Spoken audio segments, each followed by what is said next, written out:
Hi guys, welcome to our channel mister Sisindri. Bigg Boss season 8 తాజాగా ఒక promo విడుదల అయ్యింది. ఆ ప్రోమోని ఒక్కసారి చూస్తే బిగ్ బాస్ హౌస్లో కెప్టెన్ లేకుండా చీఫ్స్ ఉన్న సంగతి తెలిసిందే. ఇక చీఫ్స్ తమ క్లాన్ను ఎన్నుకున్నారు. ప్రోమోని బట్టి చూస్తే యష్మి క్లాన్కి అలాగే నైనిక క్లాన్లలో ఎవరి క్లాన్ పవర్ఫుల్ అని తెలుసుకోవడానికి బిగ్ బాస్ టాస్క్ ఇచ్చినట్టు తెలుస్తోంది. టాస్క్లో భాగంగా లూప్ ద హోప్, మీకు ఇచ్చిన హోప్ను చైన్ బ్రేక్ చేయకుండా తమ శరీరాల మీదుగా తీసుకెళ్లాల్సి ఉంటుంది. ఇక నైనికా టీం ఒక లూప్ని కంప్లీట్ చేసినప్పటికీ యష్మి టీం మెంబర్ అయిన హబై తను డైరెక్ట్గా హెడ్ నుంచి పడేశాడు అంటూ పాయింట్ రైజ్ చేసి మాట్లాడడంతో కాసేపు వాగ్వాదం చోటు చేసుకుంది.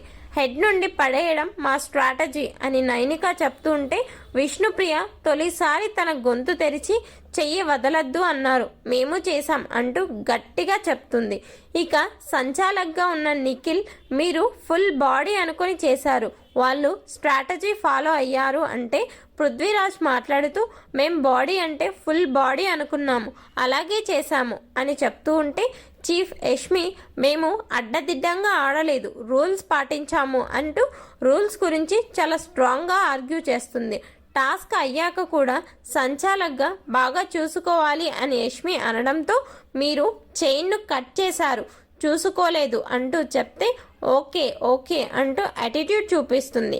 ఇక సీత వేరే వాళ్ళు గెలిస్తే క్లాప్ చేశాము, మేము గెలిస్తే అని బేబక్కతో చెప్తుంటే మీరు బాగా ఆడారు అంటూ ఎటకారంగా యష్మి క్లాప్ చేయడంతో నేను నీతో చెప్పలేదు, అక్కకి చెప్తున్నా అంటూ గట్టిగా చెప్తుంది. దీని తర్వాత సంచాలక్ నిర్ణయంపై ఫైర్ అయ్యి యష్మి నువ్వేం సంచాలక్, శరీరం అన్నది గమనించలేదా అంటూ నిఖిల్తో గొడవకి దిగింది. దీనితో నిఖిల్ యష్మి మధ్య పెద్ద గొడవ జరిగింది. యష్మి నిఖిల్ను మిగిలిన హౌస్మేట్స్ చెరో వైపు లాగేసుకుని వెళ్తున్నారు. ఈ ప్రోమోపై మీ అభిప్రాయాన్ని కమెంట్స్ రూపంలో తెలపండి. అలాగే మన ఛానల్ను సబ్స్క్రైబ్ చేసుకోండి.